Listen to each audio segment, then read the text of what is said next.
Listen up, sports fans. Your favorite sportsbook, BetUS.com, is back for our 28th year of NFL action.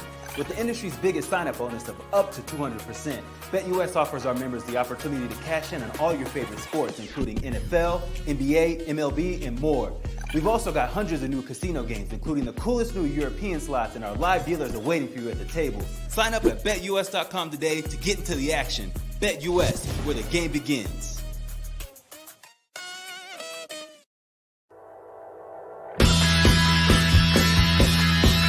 Welcome to Channelside Bets with your hosts, Nikki Gist, Chip Settle, and L. Bushman.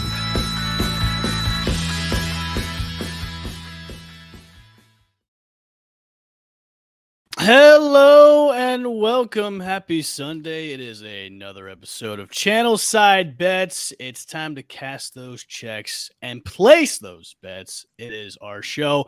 Welcome in. We are Channelside Bets, brought to you by and presented to you by Channelside Sports. Make sure to go to the YouTube page, hit that notification bell, and the subscribe button today to get the latest and greatest episodes from Channelside Sports Network. And also make sure to head over to betus.com and get your 125% promo sign-up bonus when you put in that promo code Channelside. Nikki, Chip, what is going on? We are back together. I know we've been traveling and people have been sick and holiday season. Holiday season is here. Wow. We are deep in the thick of fantasy playoffs, which start today yesterday for some people. Because we had 3 games yesterday, which we'll go into in just a second. But who's out of all of us, who's in your fantasy playoffs? Is it just me? Me. Nikki, I am not. I made it. Yeah, one of them. Okay. I am the number 1 seed in one of my leagues, so I'm pretty happy about that. So. All right. Well, is that the league that you traded Josh Allen? Yes, that's the trade. It worked out. Okay. It did work out in my favor so far. We'll see when hopefully I win the championship. So anyways, let's get into our Saturday night slate of football games. 3 of them were on the slate for last night. 2 of them were fantastic. One of them was a snoozer. Everybody out there listening to us this morning, you can probably take a guess which one was a snoozer, but we will get into the first one. The Minnesota Vikings playing the Indianapolis Colts yesterday. The Colts going in the halftime with a humongous lead that anyone thought, hey, you know what? The Vikings are done. They're a bunch of fakers. They shouldn't deserve the 10-3 record. And then in the second half, Kirk Cousins and company just pull out the largest comeback victory in NFL history. I'm sure Frank Reich is going, you know what? I'm so glad that's not going to be tagged to me because I'm no longer the coach. That's going to be Jeff Saturday's legacy from now on, as he is the coach that coached the Indianapolis Colts, who lost that game. Largest comeback in NFL history. Matt Ryan should be, I'm done. Easy. Yep. Come on. Yep. I'm done. Easy. Listen, I'm treading on lightly with you. I know he's going to But so anyways, thoughts about the game yesterday. Are Minnesota, they still hang on to the number 2 spot because they did win. Are they mighty? Are they the Minnesota Mighty Vikings, or the Colts just that bad? I feel like Minnesota's not getting enough credit. And it's funny. I had this conversation last night with my brother-in-law. Like, everybody wants to say Minnesota's like Fugazi or something. And I get it. I definitely get it. Like, Kirk Cousins does suck in prime time. But at some point, I mean, how many wins is this? 10, 11? They are now 11-3. Okay, so the same amount of wins as the Eagles. Like, at some point, you have to get credit, give credit to the team for engineering these wins. And it's like, I hate the schedule argument because there's nothing you can do about it. They're just playing who's on their schedule. A win is a win is a win. Love how it's okay for some teams, but just because it's another team, that narrative's not okay. So do I think they're going to win the Super Bowl? No, but I need to give them some credit for getting 11 wins. Okay. Yeah, I think TJ Hawkinson yesterday, it shows he only had, I think he had 3 catches for 33 yards, but they were in big time, some in overtime to get him down the field. That was just a huge acquisition. And to me, that was Minnesota pushing their chips kind of in the middle. They knew they were missing that piece maybe at the tight end position. And he came up big yesterday, obviously to get them closer to winning in overtime and to get some first downs. But yeah, you got to give Minnesota credit. I mean, you have to, because this is a game where they could have easily at halftime shut everything down and just said, hey, this is what it is. I hate it for Matt Ryan. God, dude, this is your worst nightmare. Go Yeah. to a team in the offseason, you're like, great, I have an offensive line. Everybody gets injured. You don't have that. Great, I have an all-pro running back. He gets injured. You don't have that. Great. I'm going to rely on our defense and everything will get kind of better. That completely fell apart yesterday. So, like, in Matt Ryan, he just had a horrible day. Fantasy-wise, Matt Ryan had 1 touchdown yesterday, and they scored 36 points. Oh. There was so much chatter going on in one of my fantasy leagues where they're like, how could Kirk Cousins start with -2 points and then end up with 38 points because of just the turnaround? Justin Jefferson had another big day too in fantasy. A couple of scares there in the first half where he did get knocked around a little bit. I was a little scared too because I have him on my team. I have a bye this week going in the second round. I'm like, look, if he's a little shaken up, just shut him down. Shut him down. You're already losing by a lot. Shut him down. In the second half, he goes off and helps out with the victory for the Minnesota Vikings. Going forward, and I'm going to ask you, this is going to come up a little bit later in the show about coaching changes. What really does Indianapolis really need to do? I mean, obviously, Irsay's the maniacal owner that he is, and he says the door is wide open for anybody to be the coach of the Indianapolis Colts. What going forward do they need to do? I mean, obviously, this is just a dumpster fire of a team right now. Yeah, I think coaching plays a lot into it. I mean, yeah, I keep saying it. Not that the Giants have played great the past 4 weeks, but look what just getting the right coach and Brian Daboll's done, right? You can immediately change the culture. You can get the players to buy in. And you don't necessarily need the most talented team as long as they can execute. So I think part of that is coaching. Obviously, part of that is talent. Jim Irsay is just not the greatest owner. Like him and Jerry Jones just really, I mean, he's part of the problem. Hey, what we saying Jerry Jones is not He the is best part of owner the in all the problem. land? Yes. Are you saying I'm part of the answer there? Come on. Oh, I don't think so. This is just an organization that I think it's tricky because you took Andrew Luck thinking your franchise was set for a long time at the most critical position in the NFL. You drafted him going, hey, man, we're good, like 12, 15 years. And literally he pulled the rug out from under them and said, hey, look, I'm done. I'm not going to get any more concussions. I'm getting banged up. I'm out of here. And so it's a franchise that obviously it's kind of like all of your friends are eating dinner and then all of a sudden you play credit card roulette and you get the credit card that gets picked. The feeling in your stomach, if I was the Colts organization, Jim Irsay, when Andrew Luck left without paying the bill, I would have been in disarray as well. I would have gone to the alcohol. I would have done everything to drown out what had just happened. So no excuses, though. This is the NFL. These are professionals. You got to get your organization in line, figure it out. Coaching, we all know Sean Payton's probably going to be the hottest commodity in coaching offseason this year. So he's going to be – I mean, you get a guy like that and you get some of the pieces the Colts have already, I think that would be an immediate turnaround if you did something like that, but we'll see. They have $7 million in cap space for next year. Obviously, we all know the cap is just a myth. It's a legend. It's not even like it's just like fairy dust. So Fugazi. It's Fugazi, like Nikki said earlier. So we'll see what happens with the Colts. I'm rooting for the Colts, but right now, like I watched it yesterday at a fine establishment yesterday while having a few beers, and we were all I think everybody that was there were all Vikings fans. In the first half, everybody was just cursing at the TV. Second half, like the whole place erupted as they kept coming back. So it was a fun game to watch. Unlike the second game on the Saturday slate, the Browns versus the Ravens. Wow. Browns pulling off a 13-3 victory. I turned it off after the first quarter because it was just a snoozer of a game. Are the Ravens in trouble? I mean, yeah, you don't have Lamar Jackson. You're in trouble.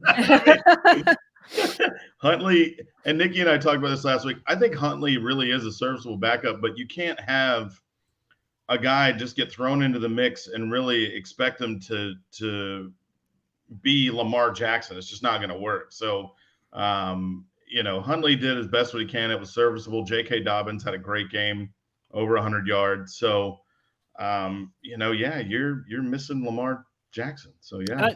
Nikki, let me ask you. I think even if and when they get Lamar back, do you think it's going to make a difference going into the playoffs if they make the playoffs? Yes, I think it'll make a difference because I just maintain that if the Ravens didn't have Lamar, I mean, I think you get exactly what we saw yesterday. Like, Yeah. don't think they're, that great of a team. Like Chip said, we did talk about this last week. Like, when is this organization going to address their wide receiver position? I just don't understand what they're doing there. So, yeah, he'll help a little bit, but they definitely have some pieces they need to get in place. I was all for Lamar leaving and coming down to Tampa because he is a free agent next season. Yes. He can stay in Baltimore. I wouldn't want him to come down here in the shit show of an organization we have now in Tampa. So he can stay in Baltimore. Just get some pieces around him. He'll be okay. Yeah, just get some guys to throw to. He'll be fine. Well, in those times, dude, you got to have your players like Mark Andrews. You got to have other guys that go, okay, look, I'm going to step up. I know this is bad. And I think he was 3 for 31.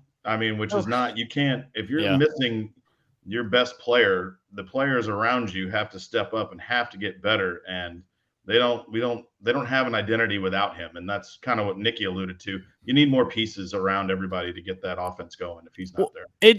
Baltimore almost reminds me of Green Bay a little bit. Is they have the star quarterback, but like the pieces around him aren't that great. Like he has like tier 2, tier 3 wide receivers they're not superstars. And they're just guys that are just there just to fill in the gap of wide receivers that they have. So I'm just saying, man, Lamar needs some weapons. Go get him. Go get him some pieces. Yep. The last game of the slate yesterday was the Bills literally sliding into victory yesterday by hitting the game-winning field goal. Tyler Bass hitting the game-winning field goal to beat the Miami Dolphins yesterday. What a great game yesterday. Yeah. What a fun game to watch, too, because it was snowballs flying all over the place. At one point, the refs did have to say, look, you guys got to cut this shit out. Like, it's come on. Like, I saw cameramen getting hit by snowballs. Like, it was fun to watch. Yes. Honestly. So it's fun to watch at a house when you're like at 68 degrees and you're just kind of hanging out. Yeah, definitely. I agree there. Now when you're being pelted by the snowballs. Not fun. Honestly, I would have loved to have been there with Bill's Mafia and just get pelted with snowballs. It would have been fun. Dawson Knox having one of the best games of his year yesterday too, as well. Dolphins. They did enter the weekend at the second place in the AFC, and the second place in the AFC East, also in the 6th spot for the playoffs. They have now lost 3 in a row. Will the Dolphins bounce back next week? Who they play next week? That's a good question. Look it up right now. I think the remaining schedule is pretty decent. So they've got the Packers, the Patriots, and then they end with the Jets. So it's pretty serviceable. Right. They could, in theory, bounce back. Oh, the Jets defense is pretty tough. So is New England. But yeah, I would say yes, they have a good chance of bouncing back. Okay. I think so. Tua didn't have a bad game. No, 17 of 30, 234, 2 touchdowns. Dude, Raheem Mostert, what an animal, dude. Yeah. I think he was 17 and he was for 136. No touchdowns, but you can just see he has an extra gear, and the Dolphins offense is unbelievable when he's out there because you have that home run threat. Waddle and Tyreek Hill this year, good God. When you put an offense around him and you put something, you get a Waddle and you get somebody where you got to shift coverage. And if you choose to bracket one, the other guy is down the field past your entire defense anyway. So you really get to see what Tyreek Hill's been able to do, and he opens up an offense, and wow. Unbelievable. Yeah, it was a great game yesterday. I think it was really the nice nightcap to really cap off that weekend because of the snoozer of the second game, and having this game being the prime time game to all watch, because this was really the matchup everybody was looking to see. It was really good. So I enjoyed it very much. The Browns Ravens was kind of like your aunt's Jello mold at the end of the table. It's the fruit cake. It's the fruit cake you get at Christmas. Down at the end, you don't really, you look at it and you're like, oh man, this is not. Yeah, you just kind of wave to it. You know what? You know what, Chip? It reminds me of the cranberry sauce, not the homemade. It reminds me of the mold that you get. There you go. Okay. Yeah, that's what I thought. We had the starting course was great. Then we kind of got off to the side a little bit, and then the dessert to cap off the games was fire. So yeah, great slate of games yesterday. All right, we are in week 15. Nikki, what do we got for news this week? All right, week 15. So Kyler Murray is expected to recover from his ACL tear in 6 to 8 months. So looks like he will be ready for the 2023 season. We think, maybe, hopefully. Yeah. Jonathan Taylor suffered ankle sprain last night, but he is undergoing additional testing. However, since the Colts are 4-9-1, there's speculation that they will just shut him down for the season. Playoff clinches so far, I believe we just have Philly, Buffalo, and Minnesota. So we will see for today. And in other news that makes me sick, Jerry Jones has said that they are coming close to a deal with OBJ, and he is now dead to me.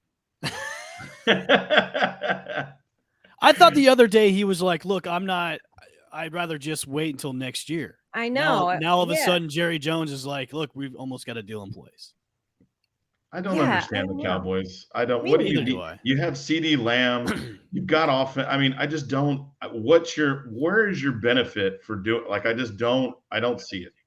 And why did you get rid of Amari Cooper then? I don't understand. Like, I don't get them. I just look, I'm running my organization the way I can. If I want OBJ to come to Dallas, I will do whatever it takes and pay whatever money. And a little update, it is World Cup final today. I know we're not a soccer show, but France and Argentina are tied up 2-2, which is really weird because I was watching it 5 minutes ago. It was 2-0 Argentina, and now it's 2-2 in the World Cup final match. Interesting enough. What else do we have for news this week, Nikki? That's about it. That's about it? Okay. That's about it. All right. Everything else is injury related for the most part. Well, we'll get into that in just a second. Let's get into a little subject I call coaching changes. We're pretty much wrapped up for the season for a lot of teams who are eliminated right now. Headed into the offseason, which coaches do you think are on the hot seat, or are they already pretty much out the door? Josh McDaniels. Really? Yeah. I disagree. Really? Why? It doesn't seem to work anywhere. I don't think you need to give up on him after one season. I mean, he's 5-8. That's not terrible. I mean, you're not 2-11 or 2-10. But he hasn't been successful anywhere. Like, he's just kind of like meh all the way. Every time he takes like a head coaching position. So I just think. Well, if the rumors are true, Tom Brady's coming to Las Vegas to reunite with Josh McDaniel. So, I mean, I heard that it's New Orleans. I heard Tom Brady's going to New Orleans with Sean Payton, so we'll see. I heard he's going to the Toronto Argonauts, and he's just going to Toronto. That's what I think. Well, I mean, we're all going to state the obvious, right? Nathaniel Hackett's going to be done, but I mean, I wouldn't be surprised if Josh McDaniels is. Maybe his seat's a little warm. Okay. What about Cliff Kingsbury? Yeah, I was going to bring him up because now it's to the point because each and every season they start off hot. This season, not so much, but they just have the tendency to do the downward spiral the second half of the season. This year is just a injury-ridden team, and now you're just playing terrible football too as well. Do you think he might, instead of get fired, but say, hey, I'm out, I'm going to go back to college, Chip? I mean, he could. I don't think most coaches, the only ones I've known that have gone backwards and been really good is Saban is somebody who went backwards, and obviously he's a staple to Alabama. So I don't know if he would. Matt Rule got a job back at Nebraska, I think, didn't he? Yep, he did. So he's there. So I see Kingsbury staying in the NFL. I think another team, if he's out, will give him a chance. But his seat, I mean, we all knew what happened at the beginning of the year with Kyler Murray and his playbook and video games, and now there's an injury, and DeAndre Hopkins was out half the year. And I mean, you just got a lot of things went wrong, and now you have to try to clean it up. And he's a younger guy, so I think he'll stay in the NFL, but definitely his seat's getting hot. What about Todd Bowles? Definitely, for sure. I mean, if you're the Bucs right now, you're looking around and you're going, okay, I've got all this negative press. Tom Brady's already out the door, and we're not even done with our season yet. We could still make the playoffs, and he's already talking about playing somewhere else. So, I mean, you were given it blows my mind. You were given the keys to the castle, and your castle just crumbled right in front of you. Yeah. Do you think this is but is that a coaching problem, or is that a player, and is that a team problem? I think it's all of the above, because obviously.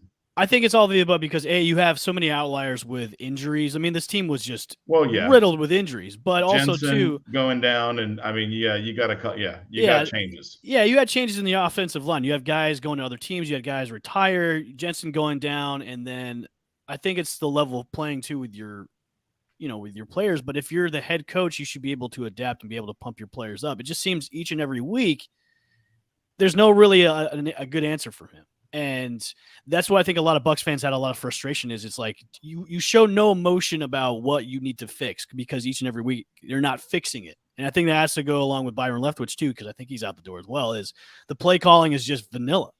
And maybe that, and obviously the report came out where Brady comes in and just basically calls his own plays and changes the playbook. So if you're giving your look, I get it, it's Tom Brady. You can let him do whatever he wants. But if the play calling's been like this, something needs to change. And obviously Tom Brady's pretty much out the door at the end of the season anyways. So I think what they do is just need to start fresh. I think Bucs fans need to realize is we're going to go back to the days where you're going to be shitty again. Yeah. I mean, look, we're in cap hell next year.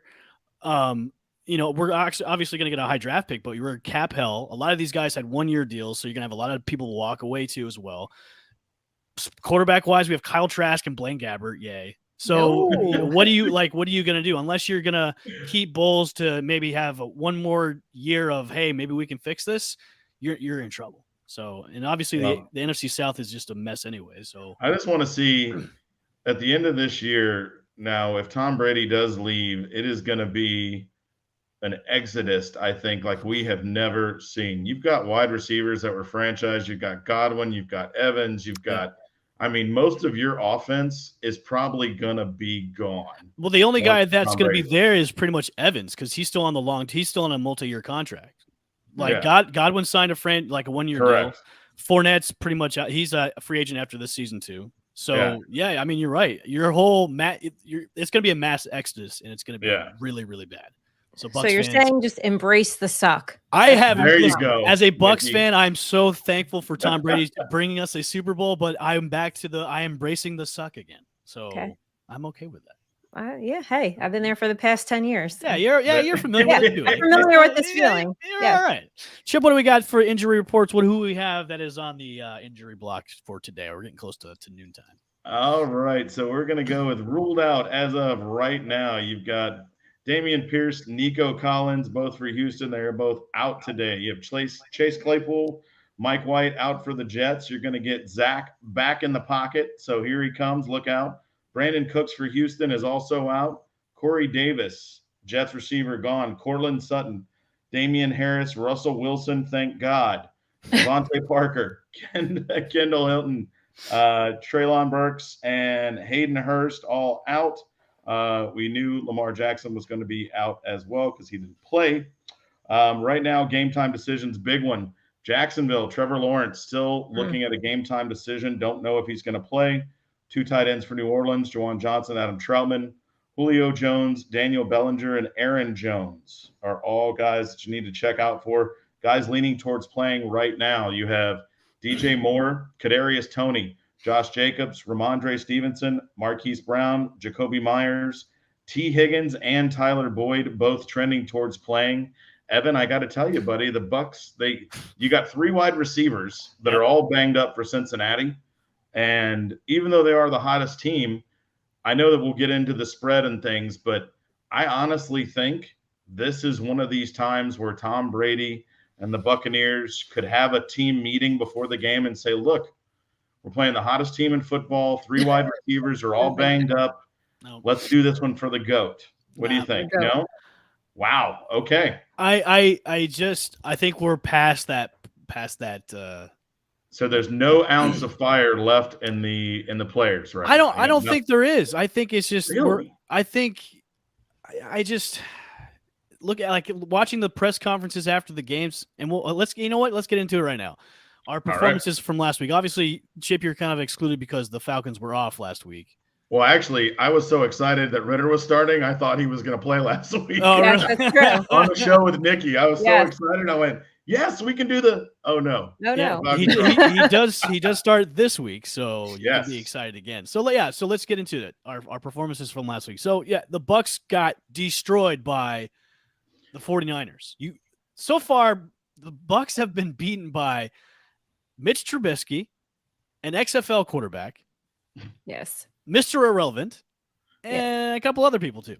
And they got literally destroyed by the 49ers. And I knew that was going to happen. I picked the 49ers in our pickups because just the utter lack of play from the Bucks is just they can't get anything going on offense. Tom Brady's throws last week were just god awful terrible. So, Chip, to answer your question about them, maybe they had a team meeting to lit the fires of Mordor and have a fire under their ass. I don't see it. I think at this point, I think it's just too little, too late. Yeah. I just think today, even if Cincinnati has a banged up wide receiving core, our defense will not be able to stop Higgins and Chase. I just don't see it happening. And if they do, like Mixon and Perrine have been so good as a 1-2 tandem in the running back situation. Yeah. It's been great. So I don't have confidence. I picked the Bengals for pick'em. So I mean that goes to show you. So last week, F to the -1 million against the San Francisco 49ers. That was an embarrassing game. So embarrassing. Fox cut away to the second game because it was so bad. So F-. Nikki, what do you had on your Giants last week? Okay, well, talk about getting destroyed. Yeah. Destroyed by the Eagles. So you want to talk about embarrassing? Yeah, but at least you guys scored over 10 points. We scored what, 7? That's it. We gave up like 48 points though. So, I did not expect them to win. I expected it to be bad. I didn't expect it to be that bad. So I was kind of hoping like at least I'm not big on moral victories, but I know going into tonight is a huge game. So maybe if they had like a slight moral victory, that would have helped. So now we've lost 4 in a row and it's just getting worse and worse by the week. So yeah, not great. I don't know. What's a negative F? I mean, it was like the defense. What do they put on kids' report cards now if it's like incomplete? Or there you go. If it's an NA. I guess defense didn't show up. I mean, I don't know. Not applicable or whatever. Incomplete. Yeah. NA. NA. Didn't absent. The defense was absent last week. So I'm not too thrilled for this to be a huge primetime game tonight. This is gonna be bad. Have Giants fans just kind of said that this is where we're at? We're back to normalcy. I don't think so, but I'll be quiet, Nikki. I'm sorry. No, I mean, like, yeah, sort of. Not like the past 3 years where you're like, this is just where we're at. I think a lot of us like recognize improvement, but this fan base is something else. I mean, I ended up in this like Daniel Jones argument thread for 2 days now, and it's just like, oh my God, I just can't. I just feel like people don't understand that football is such a team sport. Like, no, I don't think Daniel Jones is the greatest quarterback, but I don't think he's the worst one either. So it's like, what are you going to do when your offensive line's been shuffled 17 times? You have injuries up the ass. Your defense is giving up points left and right. Nobody can make a tackle. You have no wide receivers. I mean, I just don't know. People are like, oh, get rid of them. Yeah. Cats and dogs are living together. All hell, I feel your pain, Nikki, because like with Bucks fans, some are very delusional and some are very just like it's all Tom Brady's fault. It's like, listen, it's not all Tom Brady's fault. So you can't. And look, you were the same fans that just were like 2 years ago, oh my God, Tom Brady's coming into town and he got us the Super Bowl. Now you're just like, we don't want Tom Brady anymore. Get him out of town. He's retired. It's like you guys are so fickle because Daniel Jones will like throw a bomb to Darius Slayton for a touchdown. It's like, oh my God, he needs to be re-signed. And then like there was an interception. Like, I told you this guy's not the quarterback of the future. Like, shut up. Like the amount of Bucks fans I've seen go, Tom Brady's a bum. It's like you guys are so entitled as Bucks fans. You guys are so I'm at the point where I'm like, look, give me Jameis back. Like just that way you guys know what it feels like to be bad again. Just give us Jameis back. All right, let's go to some positives for right now in fantasy. Let's go heroes and villains from last week.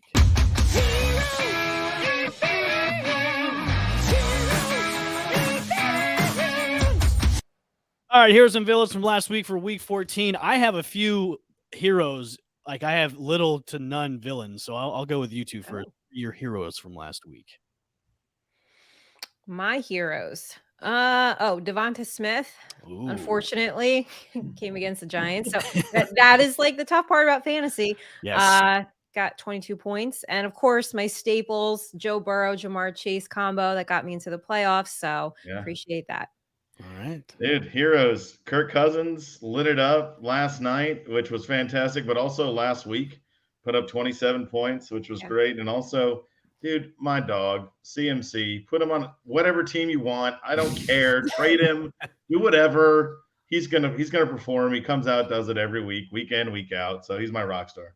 I have got David Njoku, 18 points last week in fantasy. Him and Deshaun Watson have started to get a nice little chemistry going on together as well. And Donovan Peoples-Jones, who scored last night too for the Browns. Yes. So a couple of my heroes from last week. And then, of course, Jalen Hurts and A.J. Brown. Sorry, Nikki, I had to bring up the Eagles for you. But that tandem right there has just been straight money right now. Yeah. Villains. Who do we have for villains last week in fantasy? Oh, God. Fabian Moreau, again, with the tight ends, 0 points. Appreciate that. And Tyler Boyd. I mean, I had him going, but I know he was out with an injury. So 0 points there, too. Fun times. My villain of my entire fantasy football year and existence is Tom Brady. Shocker. He is just the 1 year that I draft him, all of this happens. Yes. As we mentioned earlier, 35-7, 10 points. Gooey. Chip, I'll one up you. I'll put Derek Carr yet again on my villains, who had 2.5 points last week in fantasy. I'm so glad my other guys picked up the pace, but my quarterback shat the bed last week with 2.5 points. I'm a little nervous. I can't have another game like that going into the playoff rounds. No, I can't. So I picked up Brock Purdy. There you go. All right. I don't hate that. He's been playing very consistently, so I'm looking at matchups going forward. It's not too bad. So I'm a little up in the air about who to start now, because I can't have another 2.5 point game from Derek Carr. That's just poo. I hate you, Derek Carr. But whatever. All right, let's get into fantasy playoffs, tips, tricks, and waiver picks going into fantasy playoff week. What are some tips and what are some tricks, and what do you guys got for some waiver wire pickups to maybe help your team get over to that mountain and get that belt or trophy for championship weekend?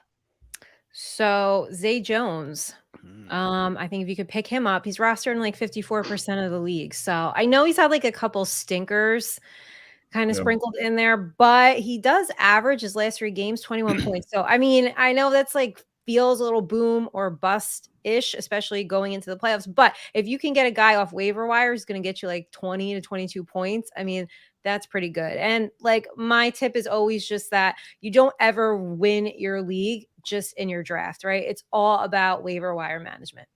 Now more so than ever. Yeah. I totally 100% agree with that. You may have the best draft in the world, but it's all about managing your team during the year and looking at the waivers to pick up those guys. I think one of the things, and we've talked about it, or I've talked about it before, is looking where the points are, and every week, go find your games and look at the slates and pick the highest team with the highest, or the highest teams with the highest over under. Look for backups and look for people that might get more playing time. Today, Houston is sitting a lot of their starters because they know they're playing Kansas City. They're all banged up. So your second tier running back at Houston, I forgot his name. It's not Rex Burkhead. There's another guy behind him who's going to get majority of touches today and could put up 8 or 9 points, and score a touchdown. So look for those games that are going to score a lot of points and look for those secondary players on the waiver wire. And also, I think Elijah Moore is a guy I picked up today. He's available 45% of the leagues.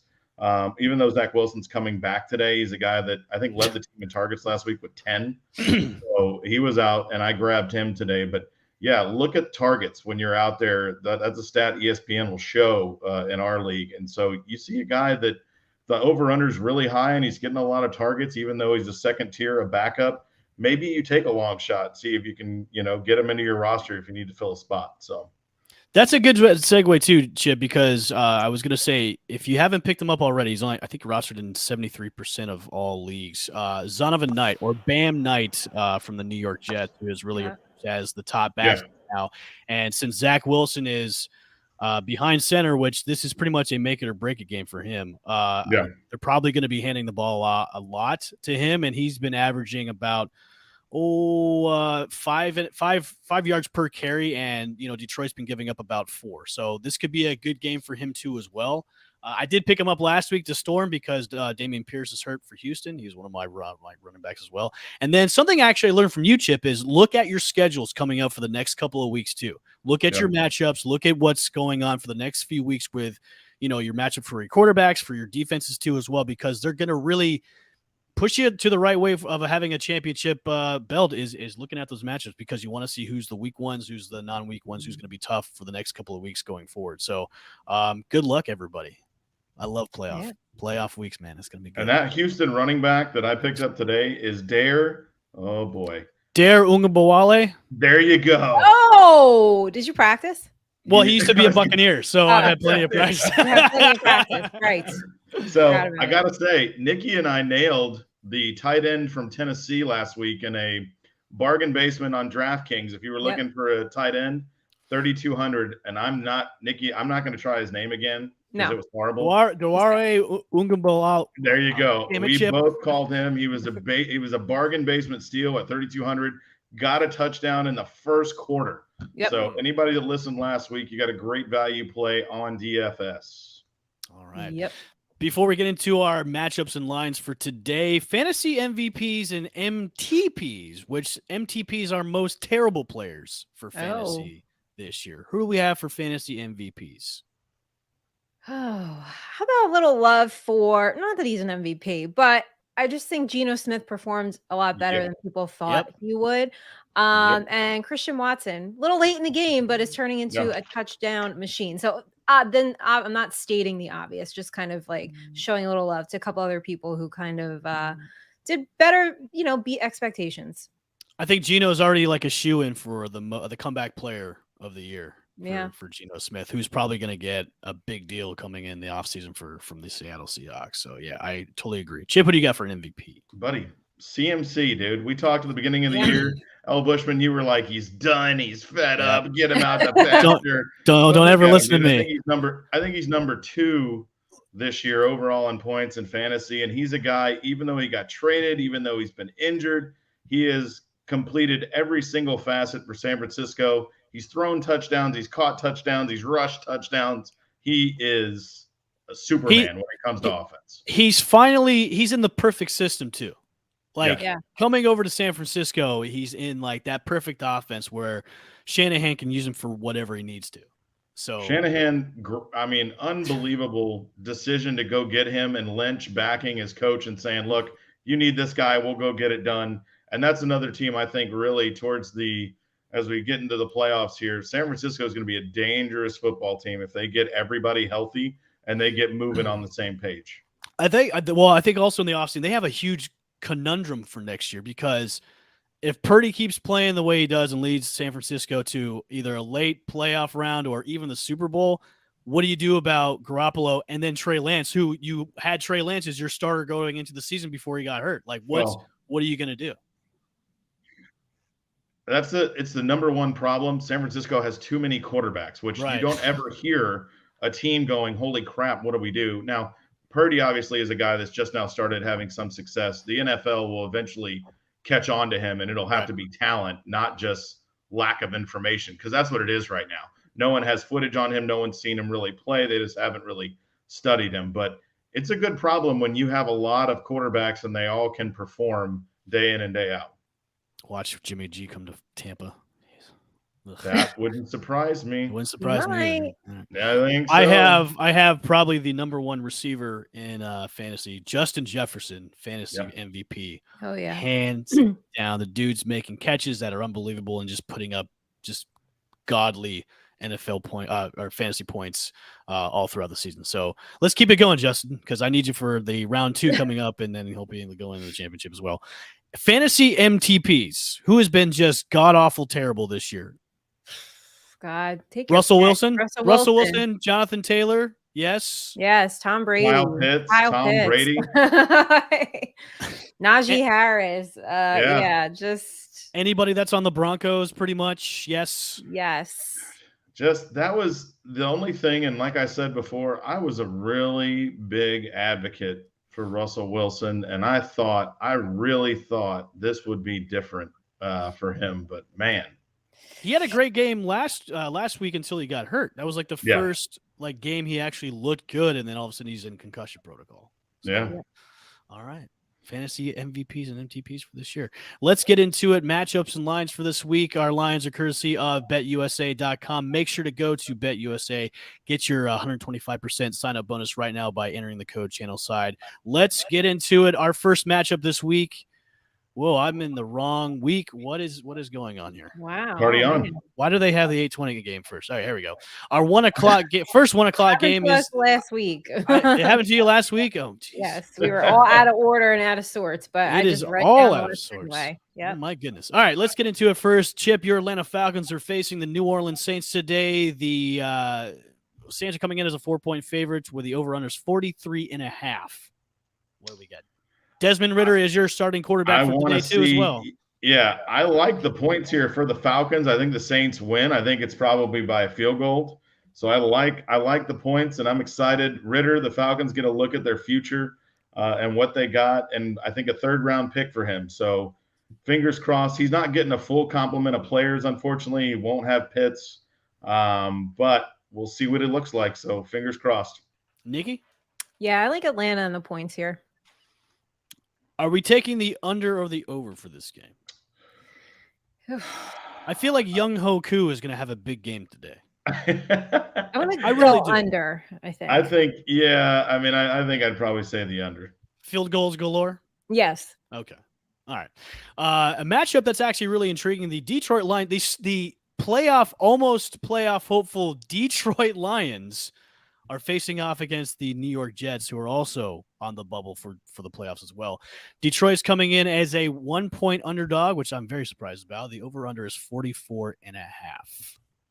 What do we got? So Detroit, wait a minute. Detroit's getting a point. They are coming in as a 1-point underdog. Okay. They're getting Gotcha. a point. Good. Yes. I'm very surprised they are coming in as the underdog in Yeah. this game. Very surprised. I don't know, man. Zach Wilson is a conundrum. You don't know what you're going to get here. I mean, I like Detroit getting the point. Yeah, me too. I'm going to go And under, though. I like the over, and I think I don't know if Detroit wins. I mean, yeah, maybe. I don't know. I hate Detroit this year. They frustrate me beyond belief. They show up and they don't show up. I hate them. This will be a good game to watch, though. I will watch them, even though I loathe them. I'll take the under on this one, too. I don't see much production out of the Jets today. No, me neither. Especially with Zach Wilson as your QB. Yeah. So this game is next game. The Chiefs 14.5-point favorite against the Houston Texans. The over-under is 48.5. I'll take it all the way. I mean, all the way. Chiefs all the way. Yeah. With this, guys, now everybody, let's pause for a second. This game, you don't have your starting running back at Houston. You don't have your starting wide receiver. You don't have your starting anything. No Brandon Cooks, no Nico Collins. I'm telling you what, catch it here first. This game will be under. Something is going to go completely awry. Okay. And it's this game. The NFL does this. This is what happens. You see a game like this and you go, all of Houston is not – they're not starting any starters. The hot dog guys at center, the Coke guys at wide receiver, and watch. This game will be close. Okay. That's what I think. Okay. All right. I'm going to hold you to that. Remember, this is on tape. This is recorded. Well, actually, let me say the over-under. I'm not going to say close. Let's step that back. Okay. This game will be under 43.5. Okay. All right. Next matchup, the Philadelphia Eagles facing the Chicago Bears. Eagles coming in as a 9-point favorite. The over-under is 48.5. I mean, Eagles will cover that. I mean, All right. God. So Justin Fields is back for Chicago, though. Yeah. I unfortunately think this could be a scary day for Chicago because you're going to see against one of the best teams. I don't want to call them the best team. One of the best teams in the NFL. Did you throw up in your mouth a little bit after you said that? Dude, the Eagles are going to come and they're going to be ready. Chicago, here's your measuring stick. You're going to find out that one player cannot carry a whole team when you're playing one of the most complete teams. I hope Fields doesn't get hurt. That's what I hope. Okay. So. Nikki? Yeah, no, I'll take Philly all the way here. Unfortunately, and Chicago, listen, you're gonna, like I witnessed last week, the talent, the difference in talent is going to be glaring once you Yes. play the Eagles. Yes. Yes. Okay. All right. Our next game, the Steelers playing the Carolina Panthers. The Carolina Panthers hoping the Bucks lose today because they could move into that top spot on the NFC South. Steelers will have Mitchell Trubisky start today for them as well. Panthers coming in as a 2.5-point favorite. The over-under is 37. Oof, I'll take the under on this one. I will definitely take the under on this one too. 37? 37. At the lowest Gooey. one. Yeah, this Gooey. is goo. This I- is Yeah, a this is- gooey one. You're right. Yes. Goo! Yeah, you got Mitchell Trubisky. You got backups. You don't know what's going to happen. Somebody call the defenses. Who knows? Yeah. Special teams have fun. Sam Darnold led Panthers vying There for you that go. top spots in the god-awful NFC South. All right. Dallas will play Jacksonville today. Of course, Chip, you said in the injury report, Trevor Lawrence is questionable right now before the game. Dallas is coming in as a 4-point favorite. Dallas almost losing to Houston last week. Yeah. Houston, Dude. where I was kind of surprised that Houston didn't just vie for the field goal that would have made Dallas go and have to get a touchdown, but they opted not to do that. Dallas comes in as a 4-point favorite. The over-under is 47.5. I like this all the way, honestly. I do. I like this all the way, but I really want. I was trying to check real quick if Lawrence got the green light. I think Dallas can lose this football game. I think so as well. I think so as well, Chip. Yeah, I really do think that if we can Trevor Lawrence is in. Okay, so I see that gives me a little bit more confidence in Jacksonville because they've been playing semi-good football. Yeah, so you've got, I think, man, yeah, I want Jacksonville here so bad. I really do. So we'll see. I think you're definitely in the under. 47. What was it again? 47.5. Oh, I'll flip-flop. I'll take the over. Okay. See, I'm taking that in the over too because I just think the Jags could play like spoiler here today. Oh God, I hope so. Please. Yeah. And maybe that's because of my hatred of the Dallas Cowboys, but I like what Jacksonville. I like what I've seen out of Jacksonville the past couple of weeks, and they're playing. Mm-hmm. So, all right, our next matchup, the Arizona Cardinals. This is a terrible game. Probably to watch. Who cares about this game? Like, should we skip this one? Because come on, this will be a terrible game to watch. Talk about goo. I mean, who's watching this? I don't we're know under fans. Yeah, we're under 37. Yeah, under, just under. way under. Way under. I mean, it'll be like a 13-10 game or something. Yeah, I mean, I guess Arizona's going to cover. Yeah, sure. Who's starting for the Broncos today? Brett Rippon. Oh, okay. Son of Super Bowl champion Mark Rippon. There you Washington. go. Okay. Yeah, terrible game to watch. Nobody wants to watch that game. No. All right, our next afternoon game, the Tennessee Titans facing the Los Chargers. Chargers coming in as a 3-point favorite. The over-under is 46.5 on this game. I'm going to take the over on this. I am too. I like it. This will be a lot of points today in this game. Yeah, I like the Chargers today. A lot of good, some value. I think I like Justin Herbert. He's only 7,200. He's not in that top tier quarterback today on DraftKings. And also, obviously, if you look at Keenan Allen and Mike Williams, they're pretty good value today. Mike Williams at 6,300 for 16.5 points. Keenan Allen 6,800 at 17.2. So maybe I expect a big day from Mike Williams today. So I would plug him into your DraftKings or FanDuel lineups if you got him too. Should we move on to this Bengals Bucks game? Yes, we should. I don't want to do this. I'm surprised this isn't more for the points, but Bengals coming in as a 3.5-point favorite. The over-under is 47. I'm going to take the under on this one. Under. Yeah, under on this one, and then I'm going to take the Bengals here. I am too as well, Nikki, so don't laugh. It's okay if you laugh. I don't care. Yeah, I mean, you got to go across. It'll be interesting to see Cincinnati. Like I said, everybody's expected to play, but they're all a little banged up. But yeah, Cincinnati, hottest team in football right now. I believe the Bucs are going to be without Tristan Wirfs today too as well. They've got a lot of guys banged up too as well, so it's not going to be a fun day for the Buccaneers at all. Yeah. All right, our next matchup, Josh McDaniels is going to be facing his former team. The New England Patriots will be facing the Las Vegas Raiders. Raiders coming in as a 1-point favorite. The over-under is 44.5. Patriots offense not all that great No. at all. I'll Okay. do the under on this one, but I want a big day out of Derek Carr to bounce back from last week and Devontae Adams. So I'll take the under though on this one, and I'll take the Raiders. I think the Raiders will pull out a victory on this one. Chip, what do you got? I like that. I like the Raiders. I mean, I want the Raiders to win. Everything was made about Devontae Adams getting there, and you've got. I think Waller's actually back, and so is Hunter Renfrow. They've both been designated from IR. That's good. So they'll All get right. a full complement of targets, a full complement of players on the offensive side. So, yeah. See, go Raiders. I think the under, though. And our Monday night matchup. Oh, actually, wait. Since they put the damn primetime game all the way at the top. The New York Football Giants and the Washington Commanders, a rematch of the tie that happened a couple weeks ago. Nikki, I'm going to let you take this away. So go right ahead. What do you think about this matchup today against the Giants? I think that I am like, I've been nervous all week. Like, I just, I don't know. God, I don't know. Any thoughts if this could end in another tie?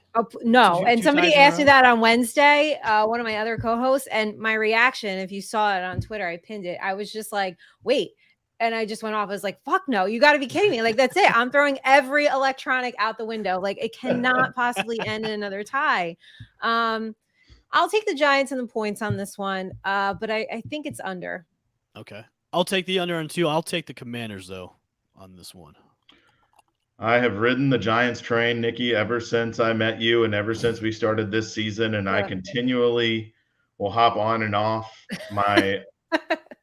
I'm going to hop on the train. I think they put it back together. Daboll won't let that game go to waste that was last week. He'll use it and build the fire within that team to come back and be victorious on Monday night. God, I hope so. I saw the stat today. It's basically 58% chance in the playoffs for the Commanders and 56% chance in for the Giants. So safe to say, whoever wins, looking pretty good here. The Commanders have the 6th seed and the Giants have the 7th, correct? Yes. Flip-flop, I think. Flip-flop, okay. Yeah. Okay. Sorry, Nick, I'm taking the Commanders. That's right. Okay. It's okay. All right. And our last matchup, which is the Monday night game, which Oy. the Baker Mayfield-led Los Angeles Rams going to be facing the Green Bay Packers. Packers coming in as a 7.5-point favorite. The over-under is 39.5. I will take the definite under on this game. I'll tell you what, I'm going to take the Rams. This is a redemption tour for Baker. No, I think we're getting no way. I'm actually going to go over. I'm going to take the Packers. I think that we're getting like December Aaron Rodgers. They still have a chance. I think he just comes out like rejuvenated and ready to go. I think he drank some ayahuasca before Monday night. Probably. I like Green Bay. I definitely like the under. Yeah, I mean, if you're Los Angeles, you just don't know what's going on. The defense is scattered. You're starting a different quarterback. Your line is a mess. You never addressed it. That's what happens. You lose your quarterback. So, yeah, who knows? It's a fire drill there. Everybody's going nuts. So definitely not a fire drill. I think Baker rights the ship for Los Angeles. Well, like I said, McVay, if I'm Baker, I stay right where I am because McVay can plan around your skill set and he will get everything you need out of your talent. And we do know Baker Mayfield has some talent. Now it's hidden under a lot of layers of things and, have-nots and not-dones, but it's over there. And Sean McVay will find it. I think with coming over to Los Angeles, he's underneath the right coach for him to be kind of bounced. Look, the comeback victory he had, that's why he was drafted number 1. That's why he won the Heisman. So I think being under McVay now, and you have a chance. Look, Stafford should just retire. He's done. I think he probably will. Yeah. So now you have a chance. Look, Baker's still relatively young. You can have a 1-year prove-it deal with him and say, look, you have a chance to redeem yourself in this system. We'll get some pieces around you, and let's do this. So I think with him being under McVay is going to help him a lot, hopefully. Yeah, I think so. Well, if they start rolling and they start getting hot, that just proves our point at the beginning of the show that, coaching really does matter. Yeah. Finding the right coach for your quarterback. All right, those have been the matchups and lines for this week. Make sure to bet accordingly and responsibly. Make sure to go to betus.com. Get your 125% sign up bonus day by entering the promo code Channelside. All right, let's wrap up the show today. Who do we got for starts and sits for fantasy? Definite starts, definite sits. I like Aaron Rodgers. Like I said, I think he's like rejuvenated, right? I don't know. The Rams defense is a mess. Listen, I'm not an Aaron Rodgers fan. I think he's a great athlete, but I like him. Juju Smith-Schuster, expect a big day out of him. I'm rolling with him today too. So those are a couple of my starts. All right. Chip? I got to tell you, I'm going to go on a limb here. I'm going to take Trevor Lawrence. I'm going to say, even though he's questionable, we know he's banged up. I think he's still going to put up a lot of points today against Dallas. Also, Herbert, love him today for the Chargers. Think he's a must start too. I'm going to say either one of the Kansas City Chiefs running backs, Jerick McKinnon or Isaiah Pacheco. Either both of those guys have been phenomenal in fantasy the past couple weeks and for DraftKings as well. I will also say Mike Williams might have a great day today, and then Jameis Williams from Detroit. And look, I'll probably get a lot of heat for this. Start Joe Burrow. Just start him because he's going to have a monster day against. Why would you get hate for that? I will get hate from Tampa Bay fans for me saying. Oh, okay. Start Joe Burrow. Yeah, start Joe Burrow. He will carve up Tampa's defense today. It is. I'm starting him. All right, definite sits for today. Any Tampa Bay running back? I don't. Very good. Anything on Tampa Bay's offense or anemic? Yeah, anything on Tampa Bay? Just sit them. I know Marquise Brown, right? With Colt McCoy starting, that's not great. And Jared Goff, who's not great on the road against a tough defense. Yep. Okay. Jared Goff, lowest passer rating, and weather under 40 degrees. It'll be a rough day for him, I think, today. Like 35 Falcons, right now. Any offensive player, obviously you're starting Ritter because you're going to see what you get with him. So Drake London, anybody else, probably not starting them. Yeah, those are just some guys. I did not start Tom Brady this week. I sat him because I just hate his guts. So I would say sit any wide receiver from the New York Jets too as well. Zach Wilson is underneath center, and it's not worth it. Don't do it. I'm going deep. Elijah Moore, big day, very cheap. Okay. I think he will have a big day. Okay. All right, everybody. That has been us for week 15. We are going into holiday mode, so you will not see us. So have a great Christmas, holiday, crazy Kwanzaa, happy Hanukkah, a great New Year as well. Make sure to set those lineups for fantasy playoffs this week. Good luck in your rounds, and it's also if you make the championship games as well. Good luck. We are rooting for you. For myself, Chip, and Nikki, this has been Channelside Bets. Make sure to go to Channelside Sports Network, subscribe, and hit the notification bell for all the new great episodes that come out as well. We will see you next year, 2023. Peace. All right. Go Falcons.